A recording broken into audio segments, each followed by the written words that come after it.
একজন ইয়াবা ব্যবসায়ী, বিশাল ব্যবসায়ী, তাকে নমিনেশন না দিয়ে তার বোর্ডে দেওয়া হলো। বিএনপির সময় কি সেনাবাহিনী স্যাংশন খেয়েছে?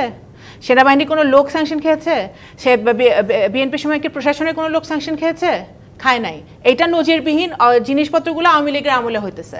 বাস্তবতা যে গোড়ায় গেছেন, যে আরও গোড়ায় যান। আওয়ামী লীগ নিজে টিকে থাকার জন্য, ক্ষমতায় থাকার জন্য বাংলাদেশকে এমন তলানিতে নিয়ে গেছে, বাংলাদেশের মান সম্মানকে, বাংলাদেশের মানুষের মান সম্মানকে এমন তলানিতে নিয়ে গেছে যে এখন আর ফিরে তাকানো বেহায়া হয়ে। আপনি বিব্রত কিসের বিব্রত? আওয়ামী লীগ ইজ নট বিব্রত। একটা বেহায়া লোক বিব্রত হতে পারে না। ভাই আমরা এখন, ওরা বুঝতেছে ওদের টাইম শেষ, এখন আরো কিছু বেনাজির আজিজ কেন, আরো কিছু, আরো তো অনেক আছে। এই যে আনারের মতো এমপি, যে ওনাদের লোকজনই বলতেছে যে 80% পার্লামেন্ট মেম্বারই নাকি এই অবস্থা। দুঃখজনক। আমার শত্রুরও এই পরিণতি না হোক, আমি মুসলমান হিসেবে সেটা দোয়া করি।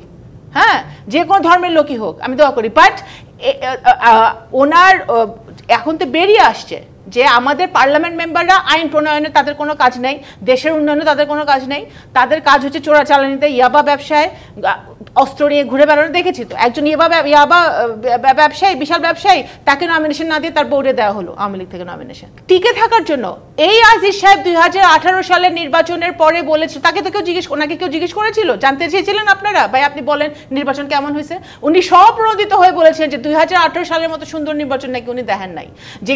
যেই নির্বাচনে আগের রাতে ভোট হয়েছে সেই নির্বাচনে স্টেটমেন্ট দিয়েছিলেন। এখন ডিজোন করতেছে দুইজনকেই আওয়ামী লীগ। কিন্তু ওনারা যখন দায়িত্বে ছিলেন, ওনারা কিন্তু আওয়ামী লীগের সব অপকর্ম ওন করেছে। আওয়ামী লীগের ভোট চুরি ওন করছে, আওয়ামী লীগের সব যা দুর্নীতি, সব জায়গায় যা আপনার কি বলে এক্সট্রা জুডিশিয়াল কিলিং, খুন, গুম, রাহাজানি, মামলা, হামলা সব কিন্তু তারা ওন করেছে। ওন করে তারা এগুলো সব ব্যবস্থা করেছে। করে এখন যখন তারা তাদের হাজার হাজার কোটি টাকার দুর্নীতি তারা করেছে, রাইটফুলি আপনি এই প্রশ্নটা ভাইকে করেছেন যে কেউ কি জানলো না?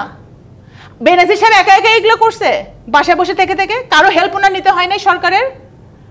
দেশে বিদেশে কারো হেল্প উনি নেয় নাই? আজিজ সাহেব একা একা, ওনার পরিবার এবং উনি একা একা এই দুর্নীতিগুলো করেছে, কেউ জানতো না? প্রাইম মিনিস্টার্স ম্যান যখন আল জাজিরায় ভিডিওটা রিলিজ করলো, প্রাইম মিনিস্টারের অফিস থেকে এবং কোনো মন্ত্রণালয়ের অফিস থেকে কেন এটার প্রতিবাদ জানানো হয় নাই? কেন কোনো আল জাজিরাকে সু করে নাই? কেন আল জাজিরাকে কেন সু করে নাই বাংলাদেশ সরকার? যদি তারা এতই কনফিডেন্ট হয়ে থাকে যে এটা সবই মিথ্যা, সু করে নাই কেন?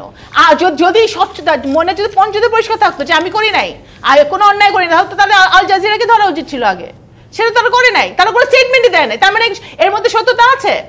এখন ব্যাপার হচ্ছে যে আপনি যখন নিজে টিকে থাকার জন্য, ক্ষমতায় থাকার জন্য আপনি স্টেক হোল্ডার বানাবেন, সেই স্টেক হোল্ডাররা চুরি করবে, ডাকাতি করবে, দুর্নীতি করবে, হাজার হাজার কোটি টাকা পাচার করবে। এবং এইটাই এখন বাস্তবতা হচ্ছে। সেটাই না, আমি আপনার কাছে এটাই বলি যে বাস্তবতার কথা বলার পর আপনারা বলছেন এখন ভরসার জায়গা বিএনপি, মানে বিএনপি যদি না ভাই ভরসার জায়গা ঠিক আছে, আওয়ামী লীগ না, আমরা মেনে নিলাম আওয়ামী লীগটা, বিএনপি যখন ক্ষমতায় আসবে আপনি নিশ্চিত যে এই ধরনের ঘটনা আসলে বিএনপির ক্ষেত্রে ঘটবে না? হ্যাঁ, কারণ বিএনপির সময় আগে ঘটে নাই। আপনি শুনেন, র্যাব যখন স্যাংশন খেলো, আমার এখনো মনে আছে, আপনার মেমোরি যদি আপনাদের ভালো হয়ে থাকে আপনাদের মনে থাকা উচিত যে সরকার কিভাবে এটাকে ডিনাই করলো যে না র্যাব কোনো মানবাধিকার লঙ্ঘনের সাথে জড়িত নয়, র্যাব এটা করে, র্যাব সেটা করে নাই।